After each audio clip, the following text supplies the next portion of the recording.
Halo semuanya, dalam video saya kali ini saya akan menjelaskan tentang identifikasi konten pembelajaran bahasa Indonesia kelas rendah dalam kurikulum 2013 dan kurikulum Merdeka. Yang pertama, kita akan membahas tentang konten pembelajaran. Nah, konten pembelajaran adalah rangkaian materi, pengetahuan, konsep, dan keterampilan yang perlu dipelajari oleh siswa berdasarkan kurikulum yang berlaku. Yang pertama, kita akan membahas konten pembelajaran bahasa Indonesia kelas rendah dalam kurikulum 2013. Nah, kompetensi inti sekolah dasar merupakan tingkat kemampuan untuk mencapai standar kompetensi lulusan yang harus dimiliki seorang peserta didik pada setiap tingkat kelas. Lalu rumusan kompetensi inti menggunakan 4 notasi, yaitu yang pertama, kompetensi inti untuk kompetensi inti sikap spiritual. Lalu yang kedua yaitu kompetensi inti 2 untuk kompetensi inti sikap sosial. Lalu yang ketiga yaitu kompetensi inti untuk kompetensi inti pengetahuan.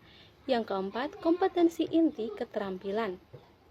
Kompetensi dasar juga meliputi 4 kelompok sesuai dengan pengelompokan kompetensi inti, yaitu yang pertama kelompok 1.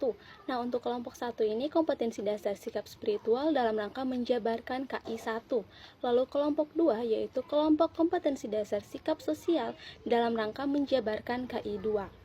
Lalu, untuk kelompok 3 yaitu kelompok kompetensi dasar pengetahuan dalam rangka menjabarkan KI 3. Lalu yang keempat yaitu kelompok 4 kompetensi dasar keterampilan dalam rangka menjabarkan KI 4. Selanjutnya kita masuk pada konten pembelajaran bahasa Indonesia kelas rendah dalam kurikulum Merdeka.